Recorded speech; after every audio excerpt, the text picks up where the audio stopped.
তেঁতুলিয়া নদীর ভাঙনে বরিশালের মেহেন্দিগঞ্জের শ্রীপুর ইউনিয়নের ৯টি ওয়ার্ডের মধ্যে ৩টি বিলীন হয়ে গেছে। সহায় সম্বল হারিয়ে নিঃস্ব হাজার হাজার মানুষ। তাদের দাবি, দ্রুত ভাঙন ঠেকানো না গেলে মানচিত্র থেকে হারিয়ে যাবে শ্রীপুর ইউনিয়ন। বিজলি কেবলস যে কোনো স্থাপনার বৈদ্যুতিক সংযোগকে রাখে নিরাপদ। বিজলি কেবলস, নিরাপদ আজীবন।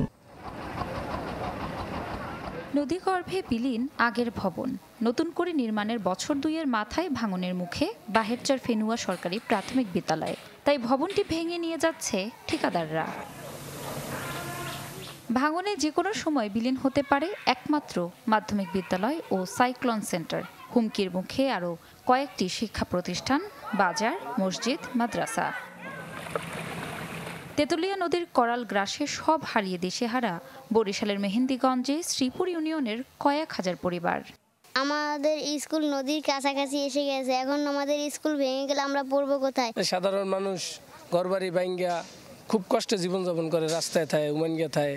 বাপ দাদার কবর টবর সব লয়ে দিতে আছে, ফির গিয়ে ওকুলে যায় করছি গুন্ডা দিলে হ্যাঁ ভাঙ্গে দিতে আছে আমাকে।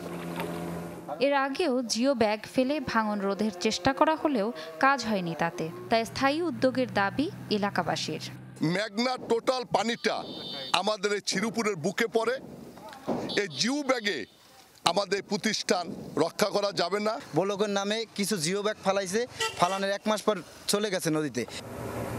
পানি উন্নয়ন বোর্ড জানায়, শিগগিরই 50 কোটি টাকার প্রকল্প নেওয়ার পরিকল্পনা চলছে। ইতিমধ্যে আমরা একটা প্রকল্প কারিগরি কমিটি গঠন করা হয়েছে এবং কারিগরি কমিটি তার রিপোর্টও ইতিমধ্যে সাবমিট করা হয়েছে এবং এই রিপোর্টে ভিত্তি করে আমরা একটা 50 কোটি টাকার প্রকল্প আমরা শীঘ্রই প্ল্যানিং কমিশনে দাখিল করব এবং প্রকল্প অনুমোদন হলে আমরা কাজ শুরু করতে পারব। শুধু আশ্বাস নয়, কার্যকর ব্যবস্থা নেওয়ার দাবি ভুক্তভোগীদের। Desk report, channel 24।